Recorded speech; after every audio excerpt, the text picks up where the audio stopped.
Welcome, ladies and gentlemen, to a Blaze casting presentation. Bring you guys a game from DotaBro.com, an open league that has 4 days left on its December season. So we'll wrap this up, and the top 16 will be part of a $2,000 prize pool tournament. So that'd be pretty cool. And I'm here joined with my buddy Rainmaker. So how's it going, man? It's going great. Had a lot of fun. I'm really excited about this game. We already got to see Outpicked once, and once again, I feel like they have the highest level of logos. And they just played really well last game too, so super excited to see them. Really excited to see what the first pick is, because I think Outpicked banned the Magnus last time too, I believe, and I want to see if we're going to see a Nyx first pick. Basically, that's what it comes down to me. Are we going to just see it, or are they going to give it up? It looks like going for Jakiro, and if Nyx isn't picked up here, I'm going to be really surprised. So Sure enough. That's basically the story for me right now. I'm really, really curious to see if we're going to see a Nyx and how they're going to lane it. Because all the games we've been seeing today, that's really been the hero that's been able to set the pace the best, right, whenever he's been picked.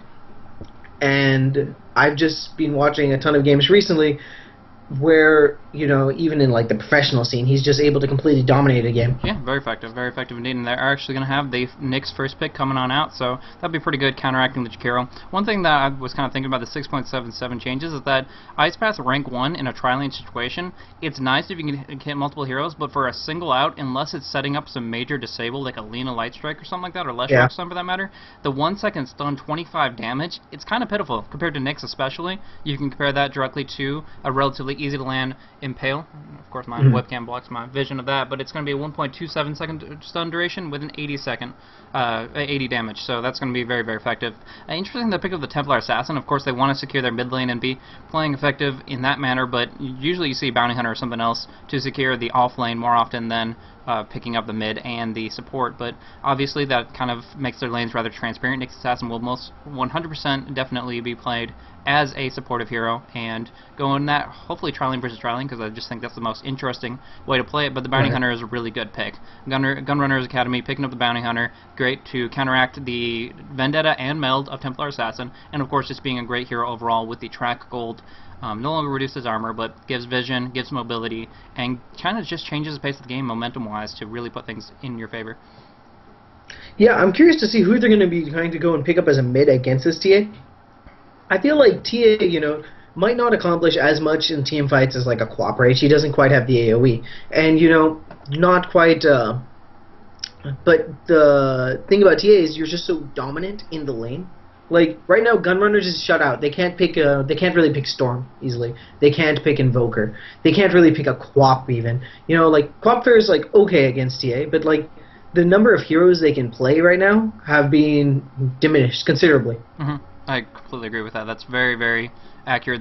They don't have as much versatility potential in their lineup because of the way they're kind of focused into that specific role and specific mindset. So it's going to be interesting how they want to transition out of that. I think with the Jakiro and Shadow Demon combined together, that the Gunrunner's Academy can pick up a really, really solid carry of any kind. I mean, you can go a Dragon Knight for crying out loud and just waltz on in there and get a really long duration stun coming out. But they are going to have to be able to fare well against a Luna late game, as she does so much damage if she can get some good ancient stacks going on through. So what I'm looking for Gunrunners from this game specifically is some really good ward action on the ancients. If they can cover those up and negate that route of farm, that can be just so much more devastating to her farm. Inhibiting her from taking that farm is just as good as killing her and taking it out of her own hands. So that's a really big deal, and I'm curious to see if she's even going to rush a Dominator, knowing that she is on Radiant, and that's a little bit more exposed in my mind. But one way or another, it's definitely a really solid pick. Templar Assassin Luna going kind of hand in hand, benefiting from the aura, the Lunar Blessing on both TA and Luna. As well, there's just a lot of burst physical damage when you talk about the meld and the negative armor that comes along with that. So pretty effective in general, but they're going to need some really good support and initiation to round out that lineup there, and because right now they don't really have anything beyond Nyx Impale. Yeah, I mean, they do have the blink on TA, and that shouldn't be underestimated. I'm actually kind of confused. It seems like Outpicked is going for a defensive tri-lane. Right now, I think what LGD International has kind of pioneered, and I feel is a very strong way to play it, is you have an aggressive tri-lane and a Luna, right, on the safe lane, because the lanes kind of show that this Bounty Hunter is probably going to be long lane, and Luna can dominate a Bounty Hunter in the long lane just because of the difference in base damage. So, if you pull some resources on a Luna, just, send her to the safe lane. She goes and just denies this bounty hunter. Yeah, he'll get some experience, but, if you went and then picked up a CK and picked up a Sven, and then maybe a Leshrac or something, and you just pressured their solo lane, it will be difficult to get kills because, between Shadow Demon and Jakiro, that's a really good defensive lineup. But just with 3 stuns, eventually something generally rather, right? There's ways to play around it, but generally something happens, or you don't allow them to pull anyway. So you basically have 3 underleveled heroes versus 3 underleveled heroes. But on your team, you have a Luna, so that plus damage from the aura is going to affect you, and it means so much more when the enemy supports are a lower level. It's another way of playing it. But right now, since they're banning out these big stun, strength melee carry heroes, I don't know if they're going to be going for an aggressive tri-lane at all. A Nyx in a defensive tri-lane isn't awful because you can just start going and stacking camps and putting a lot of HP onto him. But I don't think it's really worth it. Yeah, in a 3v1 situation, he's not really the greatest for pickoffs. I mean, some people underestimate Impale's range, and that can be beneficial, based on the fact that it just goes a little bit farther than people think. But other than that, you're really just, in a 3v3, he's much better in the sense that he can actually get some mana burns out on a good int hero, like Shadow Demon, prevent those disruptions. I mean, Shadow Demon doesn't use that much mana early on, but the more he has, the more aggression he can provide. I'd say Jakiro might be a better target, all in all. But the Axe pick is going to be very interesting. I think they're going to go solo mid-Axe, 1v1, Axe versus TA. It's going to be really cool, because the Battle Hunger will do damage over time, obviously ticking down the refraction. I think that's at level 2, though. Oh, well. I think it takes level 2 Battle Hunger to start taking refraction, which he's going to get in a really tiny fashion. Since yeah, he is mid. It ticks really fast. I've tried to armlet out of Battle Hunger, not really a good idea. Battle Hunger ticks really fast. There's a certain threshold, I think 5 damage in a certain instance of damage in order to bring down TA's refraction. So that's pretty important there. And so he has to get rank 2 Battle Hunger, but level 3, I mean, even Helix will hurt her when she is trying to last hit close to it. He can just right click on her and force the creeps to aggro onto him, which will make the Helix proc and deal some nice damage in return to his opposition there. So push down the wave. She's not that best at lasting under tower unless she has charges of refraction offensively up. And then, of course, once he gets that rank 2 Battle Hunger, he can force her out of lane pretty effectively. And same with Shadow Demon. So maybe Shadow Demon could come in and lock down kill on the Templar Assassin with the help of Axe, and that could work out pretty well. But the Lina, do you think that rounds out the Luna Nyx lineup as the number 3?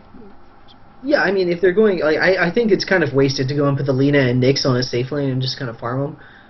It's just, they have so much killing potential that I really hope they have some secret tech plan for the tri-lane.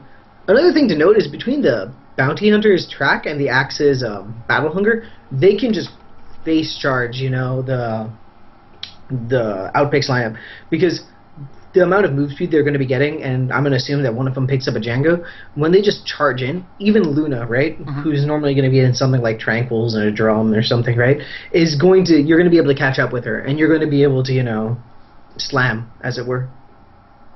Juggernaut, holy crap, is this my favorite team or what? Yeah, I love their picks. I mean, this is amazing. Picking up the Axe in the first place is going to be just super fun. Not to mention both these teams are pretty high skill. As far as we saw Outpicked play a couple rounds back, and they were very, very effective in what their key objectives were. Along with that, Gunrunners Academy is ranked very similarly, above 1550 there, so they have a lot of promise just in the potential to do a lot in the league in general. And of course, adding along into it the fact that they're picking so dynamically just makes this, it's going to be a fun game. There's no way in my mind that this could be a boring game with Axe, Juggernaut, Shadow Demon on the field. I mean, you can get some picks with Shadow Demon just slowing him down with the Demonic Purge for Juggernaut to catch up and do an Omni Slash away from Creep Wave, stuff like that. But in general, it's just they're going to push, they're going to be aggressive, they're going to play very interestingly, not really conventionally. And I think that's kind of what I'm looking for here, for sure. Yeah. It's just really sick. On the other hand, Outpicked has very good heroes that are very good at winning games. So if they, it's going to be a tri-lane with Nyx and Lina, and I don't know how great that is, but but Windrunner should be able to safely farm on the top lane. I'm not 100% sold that Gunrunners has a lineup to do particularly well here, because there's a lot of ways of just locking down their heroes. If we get a blink on the TA, between the TA and the Nyx, they can pick off the backline of that Jakiro and the Shadow Demon immediately, and then you have Lina against 3 melee carries. And while TA might have some trouble in the lane against Axe, especially if this TA player hasn't played a lot against Axe, once that side blades starts coming in, that's a ton of passive harass against a melee carry. It's going to be rough. It's going to be really, really rough for gun runners, but you don't pick these heroes without having something in mind, right? Yeah. Another thing we could see is like a fast healing ward, Soul Ring style Juggernaut, rush of Vlads, get a lot of liquid fire on your Jakiro, and just try to push down that way. The axe can creep skip even, and get fast gold. A lot of cool stuff. There's a lot of cool stuff they could do. I'm excited to see what it is, and I really hope it works out well for them because I'm all for more unusual heroes being brought into the game. Yeah, no, definitely. This is going to be awesome. And just to recap, guys, for those who are asking what this league is specifically, DotaBro.com is an international. Doesn't necessarily have to be any nation right here. We had a Ukrainian/Russian team in before and stuff like that, but it's just like it's a group, a website, DotaBro.com. You can make a team, take 4 friends, get 5 people, and you immediately jump into do in-houses up against anybody else in the league. You just kind of queue up, use their system. It's kind of intuitive, similar to the Dota matchmaking system, and then you just either create or join the lobby with a certain password and kind of go from there. You get a certain rating, starting at 1500 and going up or down from there, and the top 16 will go into a $2,000 tournament at the end of the month, or actually starting in January. But interested to see how these guys will go on through this lineups. They're going to be really fun. Shadow Demon better come back because I can't wait to get this on the road. I mean, this is absurd. Like, I really need to start casting this game immediately. Yeah, it's like I'm on the edge of my seat just from the picks. I mean, that's kind of pathetic, but caster's got to jump on something there. But one thing to mention is just on a lore standpoint, what's Nyx Assassin doing with all 4 of these ladies here? It should be the Keep of the Light, Oh yeah, dude. Pimping it up. No, dude, Warlock's definitely the pimp. Okay, well like, then. Warlock, have you seen his pimp stick? Have you seen the greeting allies thing for Keep of the Light? Yeah, though? He's like the perverted old man, but whatever. But like with that Hellstone gem staff, Warlock's got some sick bling now. So he's just walking around caning people. But to a theater near you. But yeah, so yeah, we got Havost going up on the Juggernaut, has a cool mask, and hopefully he'll be farming effectively, but also pushing aggressively, and that's a big thing there.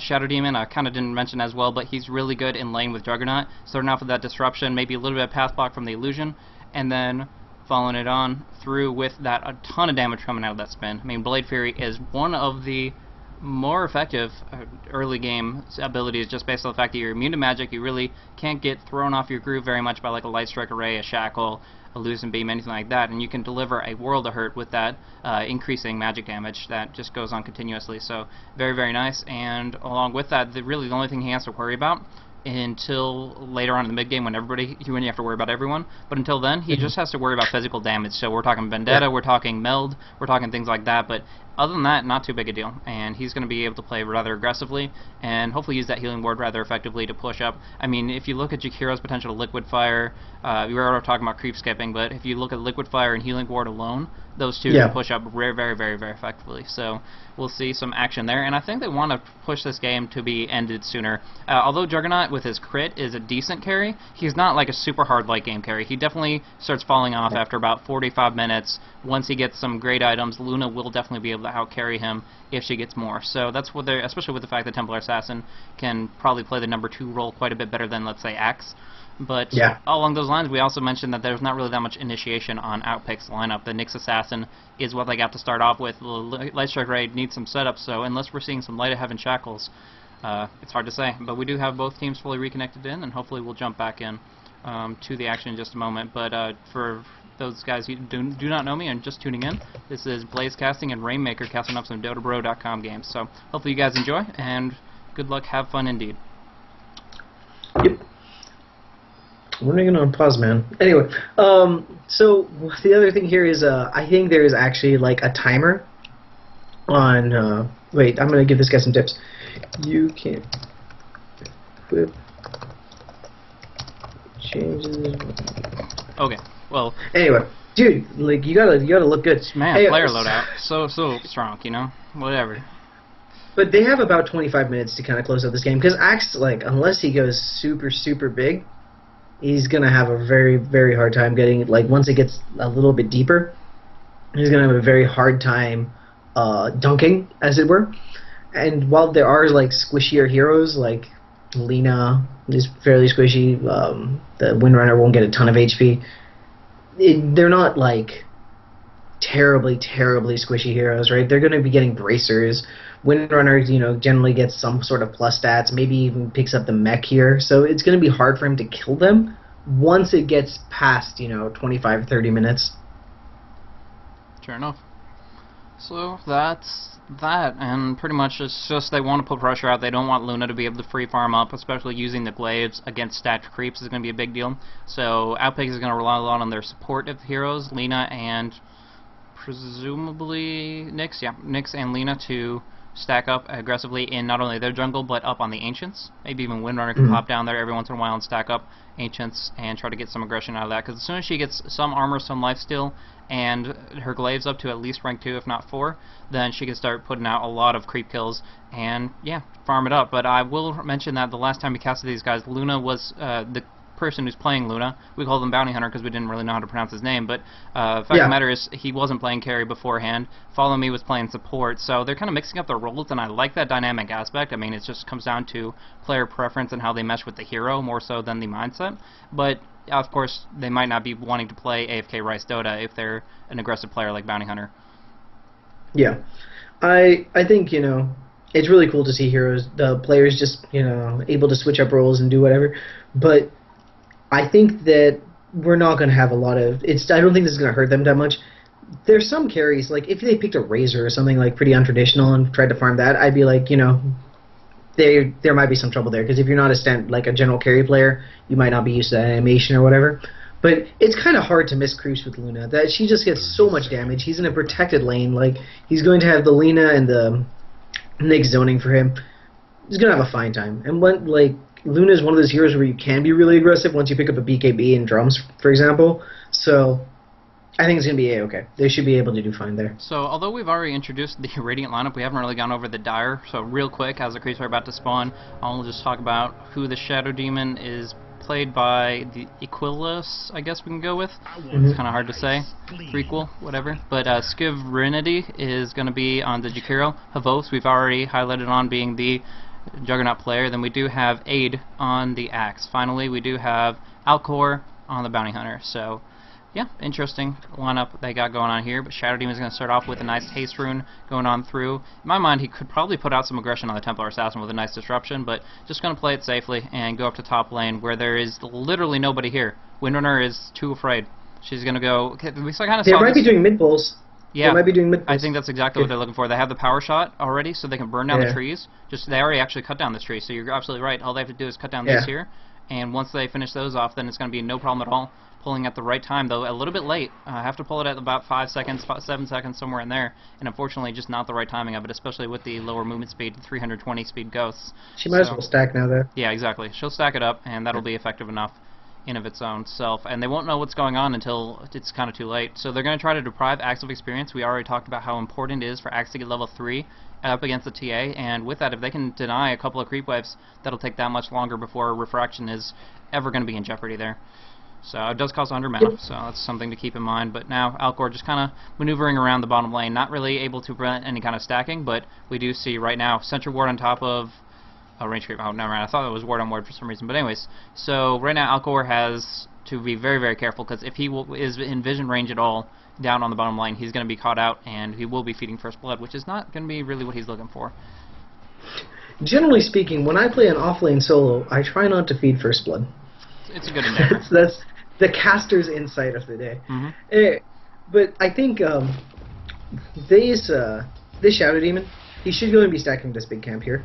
Or on one of these other camps instead of just running around the woods. If you have a hero with the kind of AoE ability like a Juggernaut or even an Axe, and by the way, the Juggernaut is going for healing ward, so that's awesome. But if you have a hero that can take advantage of stacked camps, you should always be stacking. He's literally done nothing. He's just sitting around and leeching experience. But yeah, in the meantime, Bounty Hunter, I think that both teams just want to pretend it's a 4v4, and they've left the other teams just left the lane alone. Sure enough. Sure enough. Sorry, dealing with some stuff in Yeah, chat. don't worry about it. But, yeah, pretty much, I mean, this not really going to be too much going on. The Bounty Hunter's going to dive do-si-do and around near the sentry wards, try to avoid that as much as possible, but really, it's not going to be a kill setup. It's going to be, until, let's say, level 5, level 6, there's not going to be too much aggression. And as I say that, the smoke on the Invis rune gets the disruption out, looking for the ice path to follow up. Axe is, of course, coming in from the side. He does have rank 1 taunt available, doesn't even need to pop it, as she's just getting completely obliterated by all that damage over time, and that's going to be first blood. Given 2 Skivrinity on Jakiro, now they have an Invis rune to even put pressure out wherever they want. So Follow Me, unfortunately, doesn't have any shackle, couldn't do anything to save him there. And with that, of course, just going to runes kind of blind. Well, the one thing is the Radiant have the ward on the bottom rune here. They have that eyes fully on that, but even without the smoke, they would have had no idea that Shadow Demon was right underneath the fog. Anyways, Alcor walks right on top of a Central Ward on bottom. Light Strike Array is able to predict his movements enough to bring him down. It's going to be Luna that finishes that off. A nice kill for her. Not first blood, unfortunately, but, you know, it's definitely going to be well worth it no matter what. Yep, and this Luna farming really well, 17 and 6. You know, with the first blood already finished tranquils. Is if they want to, they can start going and like moving their trialing top, just trialing with the Windrunner and their 2 supports. Like looking for more. There's a taunt to start things off because they knew she would run away, but they get the disruption and the ice path will follow, and this is going to be one dead TA, and she's just completely blocked in. There's too much damage from the Battle Hunger. She does meld and might know. She bottles on out. The Battle Hunger might be enough. She needs to deny. She won't get it. She will take a fall. Looking for the creep kill. Not going to happen. So Aid gets another kill, actually his first kill of the game, but he will they will get a little bit of revenge. 3 heroes on Axe, even with a bottle, that should be enough, and Follow Me will clip him off. Lena picking up the last hit on that. Yep, and just as well, on the other hand, we were talking about this Luna's farm. The Juggernaut's doing like even better, 25 and 12. We have like 2 heroes that are literally just like AFK farming and a party in the mid lane. So I think this does favor the Luna in the long run. But if this Juggernaut's just looking to get like 1 or 2 key items before, you know, going balls out and just trying to push down in the game, they're going to have a rough time. Because the way the Luna's building, it looks she's probably going to get drums next, which is going to allow her to participate in fights, but not in the same way that a Juggernaut with a healing ward and Blade Fury is going to. If he's also getting 1 point in stats, that's going to be just enough for him to be able to do his spin ult combo. And no one's really safe from that. The Nyx, however, he can go and block one of the things with Spike Carapace, but since the Juggernaut is immune, the rest of the ticks will hit him, and if he gets spun after that, he's just dead. On top of that, the Lena, you know, 600 HP, dead. Windrunner can, you know, run out of it, and the TA can refract, but it's not a winning proposition. Yeah, he looks pretty dead. Yeah, I mean, he actually gone the best possible way, but Light Strike Array will be able to lock it down no matter what, trying to make the best of a bad situation, but it's just too much. Nyx will finish it off with a mana burn, interestingly enough. Now, but the one thing is, if they've all transitioned into mid, they can be looking to push on the top. They don't have any liquid fire yet, but of course they still have the healing ward. They have disruption if they want to use that to tank up a few tower auto attacks, and they can spin the next wave. So they're actually going to be the ones that do the creep skipping to start things off, and they're going to put a lot of damage on this tower in turn. There is going to be Windrunner coming on through, but it has just hit nighttime, and it's just going to be cautious. You have to be very cautious walking in between the lanes in certain circumstances, especially with such good warding coming out of the Dire. They don't have the ward up on mid anymore, but I mean it's still just a really big deal. And Juggernaut looking for the last hit, will get it, and that's a lot of nice gold in his pocket. Already has the phase, can be looking for any of. I mean, he could go phase drum Yasha, go for some anti-Dota carry type stuff, but really whatever he wants. The world is his oyster. Has plenty of options, and Bounty Hunter's doing okay. I definitely think he could be doing better, but the fact that Windrunner's been pulling and running around on the mid lane means that Bounty Hunter is going to get more experience. Look at this Bounty Hunter's build. No, look at his like skills. Like, am I bugged? Does he? I think he's just waiting. He's like, okay, well, what if I need points later? I'm kind of surprised at that, but it's odd. I definitely will say that. Okay. He doesn't, as far as his stats go, he hasn't put anything in stats, so he only has 0-1-1, but it's all saved up. He has 3 skill points ready at his disposal to use them whenever. I can't really think of a good situational thing for Bounty Hunter other than not taking Shuriken at all, in case you don't really need it for getting a mini-stun, but I don't know. I think you should just use the points. I don't really feel there's enough benefit in saving them and changing them up in case you need them in a different manner later. I don't think he's that dynamic of a hero that his skill build will change dynamically whether you need it in one way or another, but not a big deal. It's definitely interesting. This is some non-standard play we're seeing. The Luna, however, it does look like she's going for drums. Already has it done, actually. Like, with 6-minute drums tranquils, that's like some pretty good ricing there. So she's, keeping up with this Juggernaut, who, yeah, he's ahead, he got the tower, but, again, like we were saying, she's going to do better in the late game. This Juggernaut, the burden of action, right, is on the Dire right now. Oh, if they don't go and get another tower, if they don't go and secure a Roshan, if they don't start picking off this Lina and this Nyx, who are already 1-0 and 2 each, right, they're going to have a very rough time when it gets to late game. They have the tools right now, but if they don't exploit them immediately, it's just going to get harder and harder and harder.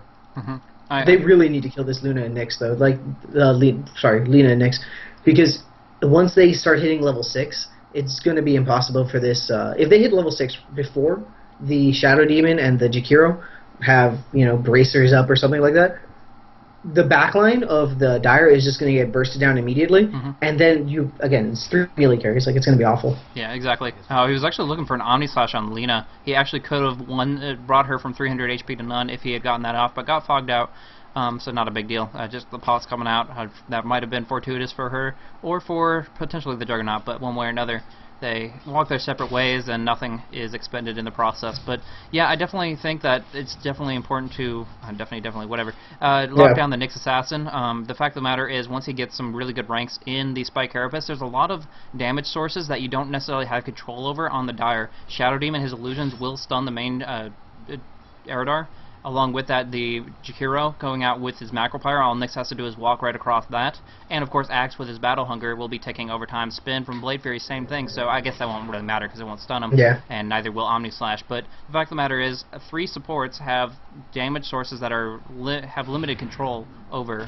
And with that in mind, they can get some really, really good stuns and reflected damage off through that Carapace. So it's really important to make sure he can't rank that up too hardcore. Down in bottom lane, there is a lot of aggression going on. He does pop off his Eclipse. I'm not sure why, as he's still going to be dead one way or another. Bounty Hunter did not get a track, though. He is just now ranking that up. A little bit of stun, not going to even latch down onto the fleeing Nyx, but it's not going to really make a difference. The fact of the matter is they were able to pick the Luna off, get a good position, and really capitalize on that. Nice regeneration room from Axe will allow him to survive a little bit longer, and even do a little bit of pressure onto Lina with that long duration Battle Hunger. So that's going to do a lot, but the big thing is they were able to pick up the Luna on bottom. Yeah, it looks like Axe has decided to go for Tranquil Boots, and while in general I love Tranquil Boots on Axe, I think this game it's kind of important that he goes and picks up Arcanes as well. If he really wants a health regen, he can go and do the Tranquil Boots Arcane swap trick, where you just disassemble, make your Arcanes, pop them, go back to Tranquils. But the thing is, Jakiro, who has been doing very admirably on his own, and that's another kill. They got one on Lina in the mid, and now they're looking for the Templar Assassin, but she melded out. She's perfectly fine. The Jakiro, just barely getting out. Disruption, he disrupted the Nyx. Very, very awesome. I'm surprised he even got that out of the fog, but was able to lock him down. He didn't get trapped in the trees, though. Generally speaking, the illusion spawns on the left and right, trapping him in that juncture, but they weren't able to finish him off, and with that track, I think he'll be able to get on out of there. But the fact of the matter is, Jakiro survived, popped off a salve, and is perfectly ready and raring to go. So they got a kill on, I believe, Lina and Windrunner? Yes, on the Lina and the Windrunner. So pretty awesome. So really good play by them. And they can be looking for a push now, easily.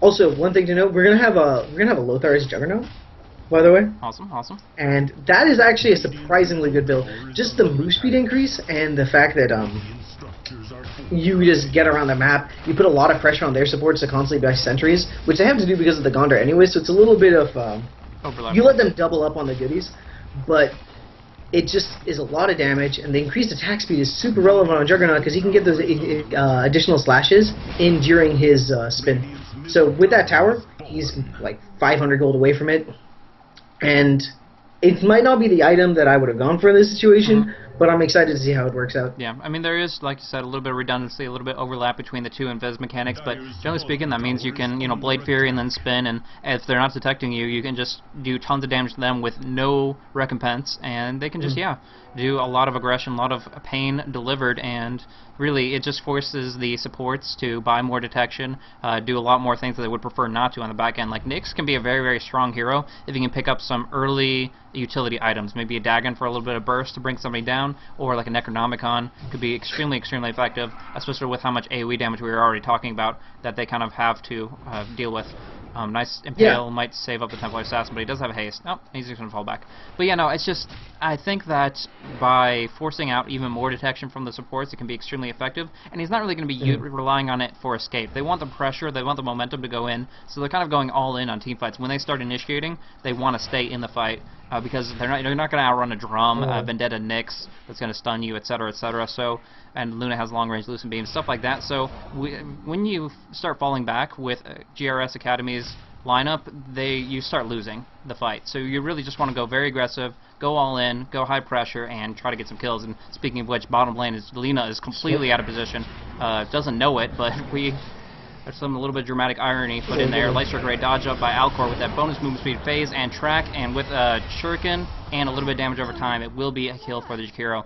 Luna does pop off her Eclipse as well, and that doesn't really get too much for them. But on the mid lane, there is a kill. Axe picking off the Nyx Assassin, now looking for the Windrunner. However, there's really not too much more mana on the board, and they're just going to fall back for the time being. It looks like that Lothar's is up, however, and you know the other great thing that we've not been able to point out is that we've had mana boots being able to be picked up on this Jakiro, and as soon as this Shadow Demon gets it, it's going to mean like it's the push that never ends, basically. Since this Juggernaut didn't go for that Soul Ring build, which is generally how I see teams support fast healing ward. But since he decided not to go for it, and picked up Lothar's, which is going to consume his mana as well, he needs to have a ton of Arcane Boots on his team. The more the better. And once he's in that position, bot lane, it looks like they're just going to go and hit this Bounty Hunter a couple times. Nothing's going to come of it. Big auto attacks, man. Wow, I'm so glad I caught that. Awesome. Anyways, what you're saying? Yeah, but if those mana boots do get up, he's gonna that Winter was dead if he had mana for ulti, right?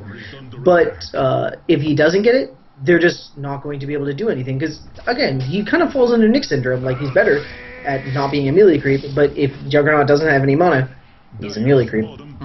He's picked up one now that's going to help out a bit, and he's going to just grab another tower. Radiant should be contesting this. They really have no reason not to. Yeah. Not going to get the deny. Nope. And the outer range, nice positioning from Avos. Not going to be able to get caught in the shackle. However, there's too much damage. Mana Burn comes out, so he cannot Shadow Blade away. So despite the fact that they didn't have any detection, he was actually able to be brought down. And that's just one thing. I thought that they weren't able to manage it because the tower did fall and didn't get detected. But one way or another, the Juggernaut did get the last hit on the tower, and the bounty for that is much, much more beneficial than getting a kill on the Juggernaut at this stage. He'll be back on the floor in 20 seconds, raring to go. And like you said, he is limited by mobility quite a bit, but he has his phase, he has his Shadow Blade, and he can go like a Manta style, that kind of thing, and get a lot of mobility from that too. So right now they're getting a lot of gold from towers. Liquid Fire, rank 1, but creep skipping, that really helps out in bringing down buildings extremely quickly, and there's really not too much they can do. One thing that Luna is really, really poor at is fighting on the lane. Her Eclipse, we've already seen a couple that really didn't accomplish very much, and that's just because constantly, other than a couple of Dosey-Dos in the jungle with Invis, generally speaking, GRS Academy has been fighting on the lane, pushing down towers, and Luna can only do so much because until the Glaives or until Lina and Power Shot, etc., get to AoE down the creep wave, the Eclipse is very, very limited as it is distributed randomly amongst all the targets in the area. Yep, it seems like Axe has just completed his hood. If they're really going and playing this out properly with their itemization, a fast pipe is going to let them have that push that's going to go and mean that they can fight through the Dragon Slave and the Power Shot when they want to go high ground. And again, they're ahead right now. They've got a bunch of towers. How many towers up in there? There's no towers down. They have 4 towers. They have a kill advantage. They have a level advantage. But the thing is, they're still on a clock. This isn't. If this was any other kind of conventional lineup against conventional, and wow, a great kill on the TA there. Yeah, she was out of position. She was pushing tier 1. There's no reason for that. But now Luna, big Omni Slash does not jump to her though, and he stuns himself immediately with the Carapace coming on out. The Impale does go down on Axe, and on the northern end, there's a lot of fighting going on down, which will bring down the Lina as well. They're looking for more, but unfortunately they're just going to have to fall down to the south to try to bring down the Nyx. His Carapace just came up. He will pop it, will stun out a couple with it, nice Impale, but it's not going to be enough. He's just too low HP, and one last hit from the Juggernaut will finish the job. Nice Shackle going on through. Follow me on low life though, and it looks like she's just going to fall back as well. really not too much more that she can do, especially with the Soul Ring. Mm-hmm. She can get mana from it, but you know, when you're on that low life with Battle Hunger active, you're just going to have to pretty much retreat from any of those circumstances there. And in the end, there's not really too much initiation coming out of Axe, but he's just looking for the pipe. He just wants to jump in on it. They got the TA with Bounty Hunter. He got 2 Janata slows, because now that it is rank 4, it's only a 6-second cooldown, and with that they were able to bring her down and start a favorable fight, setting them up for 10-5, and that's what they want. They want to keep team fights rolling. They want to keep kills on the board. Even if it's enemies getting a couple kills, as long as they're keeping the momentum, keeping a lot of kills, getting some tracks, and turning those into tower pushes. That's really what they're going to be looking for in this game. Yeah, and, you know, this Juggernaut looks like he's picked up a Mithril Hammer, probably going to be a BKB. I wouldn't be terribly surprised to see a Deso this game, because if you're going to hit a tower, you might as well shred the armor a little bit. And they're just, if he does decide to go for that, it's going to be a really premeditated item, right? Because this Bounty Hunter is now finished drums. I wouldn't be surprised to see a Vlad's up next. So he will have some source of lifesteal, and you can't really underestimate the amount of plus damage you're going to get on towers if you have Desolator. Most likely BKB, because there's just a ton of stuns he has to fight through between the Nyx Impale, the Shackle Shot, and the Luna Light Strike Array. But, you know, one can hope. One can hope for some unusual unique attack modifiers. Mm-hmm. Definitely. Looks like Mythical Fluffy, Devourer of Weeds, has taken a fall. The Ramnot of Underwolf, somewhere on the map. Can't really check, but Courier's fallen, so they got that pick off, and I don't think there's anything really important on it, but it's still, he's dead, and that helps out all the more for the Radiant to try to put pressure back, but right now they're not really worried about it. They're just going to Battle Hunger up. Is really great for, I mean, the Power Shot will probably dispel it, but it's still great for doing a slow push on a tower, sieging it up, and pushing the enemy off of it. If you can harass them down to a point where they're all half HP trying to defend the tower, they really can't do too much more. Now they're trying to initiate on the creep wave. There's not... Oh, God. This one's going to expire. Vendetta's going to go through, but he was underneath the Sentry Ward. The Shackle does go on down, but Nyx is actually going to get outside of it. Instead, there's beautiful damage coming out of everybody involved. Lina picking up a double stun, and now Havos is on the back, and he's going to get an Omni Slash, but with the drum, it should be enough for everybody to run away. And from there, it's just going to be Bounty Hunter picking up a track. Sure can kill. Now they're looking for Jakiro, Lucent Beam, and Meld going down, but beautiful 15-second wand charge, and they're going to be able to turn this around a little bit. Looking for some damage. Bounty Hunter is invis, looking for Lina. One more auto attack. Yeah, the track will give him the opportunity to close the distance, but Eclipse finally comes out. Will not pick off anybody, though. Everybody running away as soon as that happens. Shadow Blade, Shadow Walk, and they're actually sitting right underneath their feet. Bounty Hunter, I don't know if this is the best move, but it is very ballsy and very cool at the very least. There is an ice path going on through. It looks like Scrivinity is going to take fall. But in the end, I mean, I think that Outpicked got the best teamfight they could hope for, with really nice action from Lina specifically, and a little bit from the Windrunner and Nyx.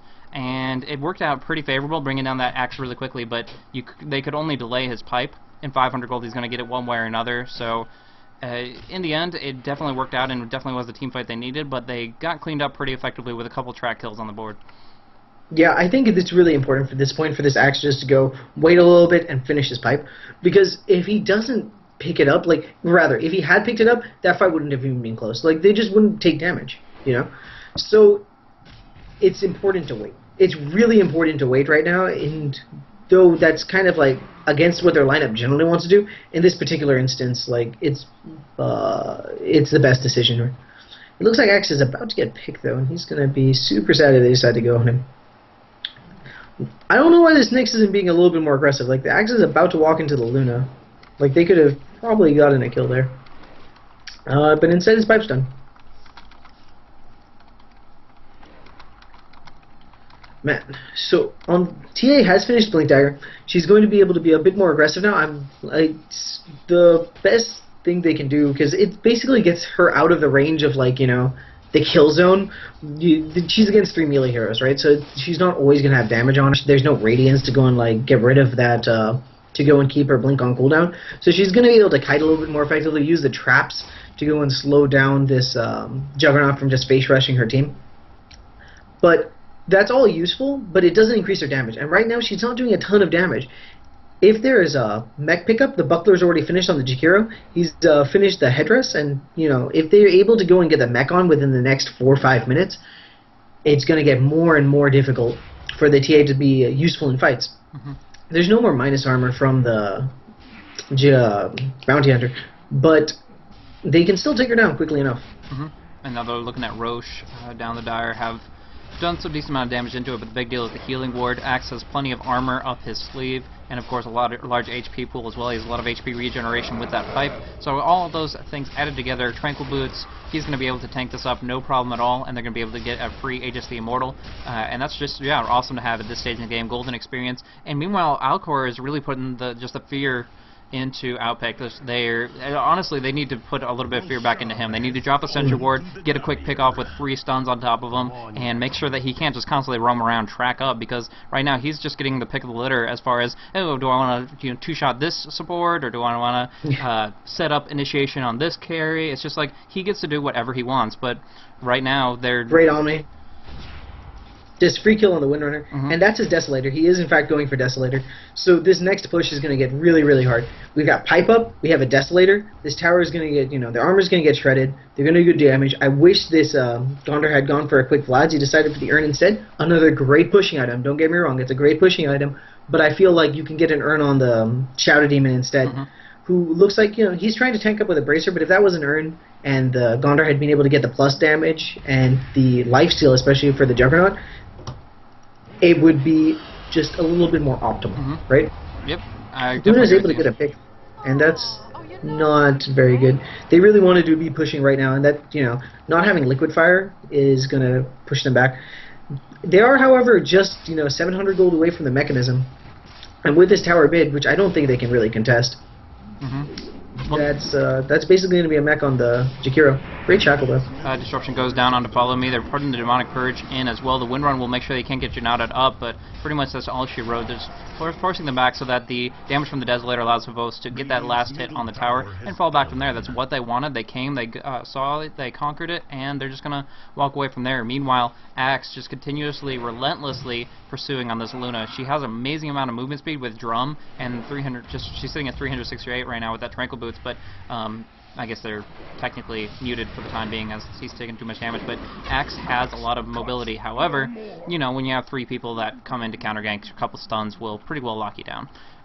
But he was able to play aggressive like that because he knew Luna's Eclipse was on CD. She popped it earlier on Jakiro on bottom when he was stunned up by 2 other heroes. She didn't really need to do that, just commit a Lucent, and that's all really she needed to do. But she was hoping a little bit more would happen. She was hoping that it would be like a 3 versus 2 where she could kill 2 people with it, and it didn't work out that way. But didn't even catch Bounty Hunter on the bottom. It's just so ballsy. I'm like, I'm not even looking there because I'm like, there's no way he could be that man. Like, but, showing me up.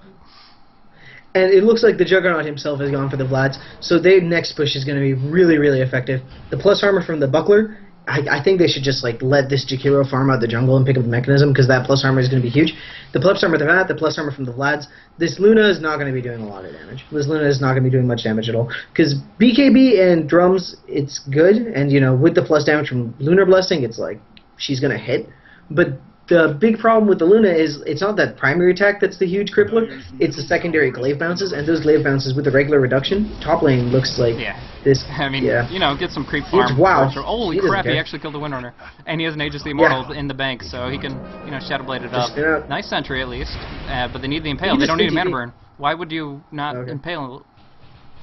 I don't know. He saw it, and he's like, suddenly I want to take a small chunk of this guy that has maximum mana. I don't really understand that. And regen. But well, you see, Juggernaut has 44 intelligence, which, means that he'll take almost no damage. Terrible, terrible damage coming out from the Nyx Assassin, but, whatever. It's a little bit of a moot point. The Vladimir's has been picked up by the Juggernaut. Even when he's spinning, he's very durable because of that +5 armor. Along with that, he just hits really, really hard with that Desolator. That's why he was able to bring down that Windrunner. Shadow Demon, a little bit in over his head. Oh, beautiful disruption. Not going to change anything, but, just to be as pesky as possible. Yeah. But, yeah, they do still have that vision for the moment. I'm just going to get dewarded in a moment's time, but for right now they see exactly where the Radiant are at, and they can choose whether or not they want to engage on that. Havos just taking a couple creeps of his own, and that's silly. Yep, just really casual.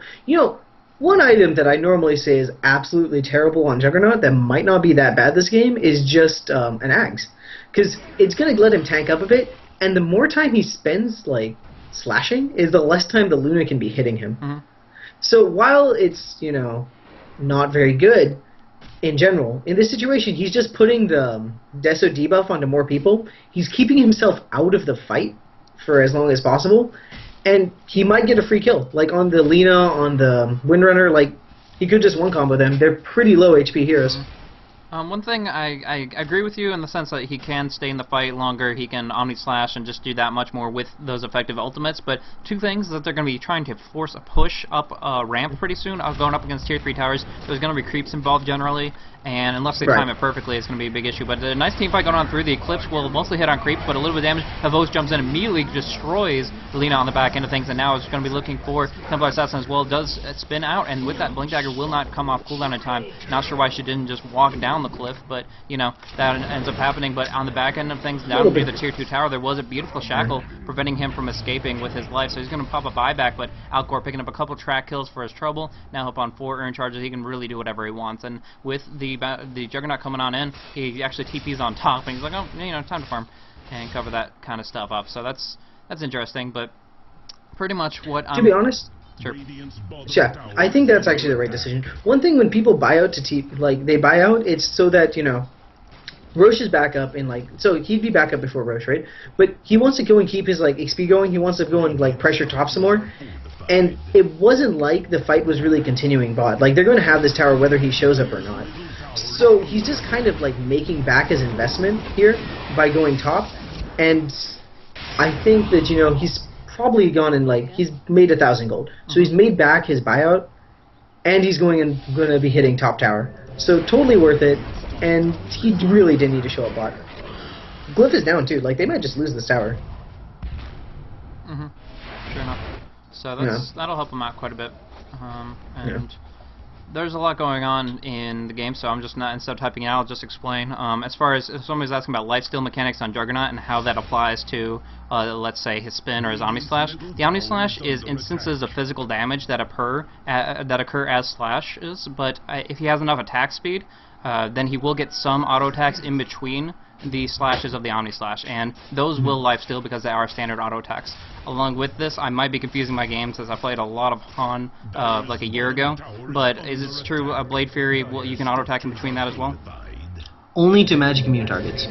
Oh, that's it. Okay, I remember that on on Mythbusters. Go to Mythbusters, but pretty much you only get to, if they're immune to magic, they're not getting hit by the Blade Fury, then your auto attacks come on out. But otherwise, you're just going to be doing magic damage in an AoE, and it's not going to do the auto attacks themselves. So that will pretty much answer your questions. Lifesteal will apply on standard auto attacks. If they're immune to magic, you will be auto attacking them and getting lifesteal. Otherwise, it's just a few auto attacks in between the Omni Slash, which, one thing you were talking about, Aghanim Scepter, it does give 10 agi, but other than that, he doesn't have any attack speed other than the Shadow Blades. So with that, I think he might need something like an Assault Cross or something involving some nice attack speed. Even a Manta style would be nice to get a little bit more damage during the Omni, so then you could go the Aghanim Scepter and then make the most of it, in my mind. I just don't know whether he needs to do anything besides tank up right now. You know, because like they don't want to make this game go like another 7-8 minutes, right?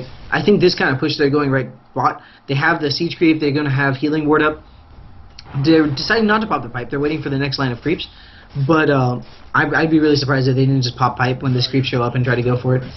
Yeah, I understand what you're saying, but you're saying that 28 minutes, they have to take this tower in the next few minutes. I just think the advantage has been accrued quite a bit. I mean, they're looking at 14,000 gold, they're looking at almost 8,000 experience. I mean, over time, it's been gradual, but they have accumulated a huge advantage, especially with tracks. And really, with these pipes, with these mechs, with all this aggression, there's nothing that the enemy can do to kind of hold it. So yes, they need to keep this aggression going, and we see this gigantic team fight breaking out. Eclipse, shackle shots have been going across the board, and BKB has been popped off by Luna, but she's still taking a lot of auto attack damage and will be dropped down on the back end of things. Nyx Assassin tries to survive, but it's going to be the finishing job by Juggernaut, and then of course Axe gets that decapitation coming out. Yeah, big dunk with the Culling Blade on the Windrunner. So big cleanup, easy fight in general. I mean, I could have commentated on that a little bit more aggressively, but we kind of see how it played out with the massive item advantage. Just looking at the Desolator, Shadowblade, Vladimirs, that's pretty good on a Juggernaut.